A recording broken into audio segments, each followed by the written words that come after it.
हमने हमने enterprise efficiency और प्रोडक्टिविटी नहीं सिखाई। हमने हर चीज का शॉर्टकट, झूठी बातें करना सिखाया है। मुझे इस बात का बड़ा अफसोस है।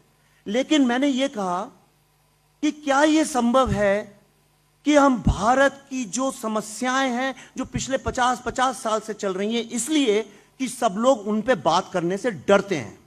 हमने ऐसा नहीं है कश्मीर पे फिल्में नहीं बनाई हैं। कश्मीर पे भारत के सबसे ताकतवर, सबसे बड़े, सबसे रईस, सबसे बड़े influential stars, directors, producers, writers ने इतनी बड़ी बड़ी फिल्में बनाई हैं जिसकी आप कल्पना नहीं कर सकते। चाहे वो रोजा हो, चाहे वो फना हो, चाहे वो फिजा हो, चाहे वो मिशन कश्मीर हो, चाहे वो हैदर हो। ये सारी की सारी फिल्में 1990 के ही दशक में बनी हुई हैं, उसी टाइम फ्रेम में बनी हुई हैं। पर इन फिल्मों में कश्मीरी हिंदुओं का जिक्र तक नहीं है, जैसे वो हुआ ही नहीं।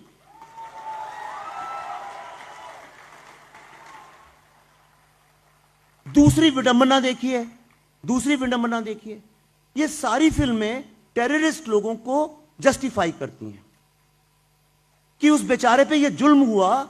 सुन लीजिए, देखिए तालियां हो जाएंगी। मैं सीरियस बात कर रहा हूं। उस पे जुल्म हुआ इसलिए उसने बंदूक उठा ली। दलितों पे इतना जुल्म होता है, वो क्यों नहीं बंदूक उठाते? गरीब व्यक्ति पे इतना जुल्म होता है, वो क्यों नहीं बंदूक उठाता? लेकिन किसी ने इस सवाल को एड्रेस नहीं किया। भारत का हर व्यक्ति यह सवाल पूछना चाहता था। और ये फिल्में ऐसा भी नहीं है कोई प्रमाणित फिल्में थी।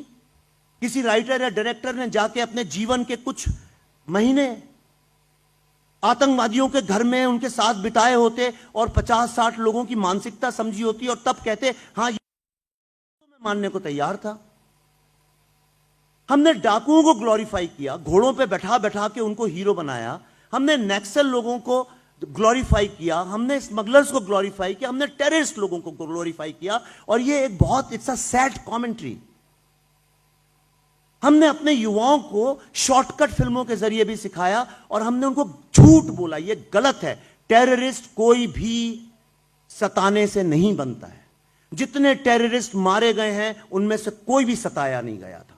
यासीन मलिक को किसी ने नहीं सताया, हफीज सईद को किसी ने नहीं सताया, बुरहान वानी को किसी ने नहीं सताया, अफजल गुरु को किसी ने नहीं सताया और मुझसे ज्यादा कश्मीर पे किसी के पास रिसर्च भी नहीं है।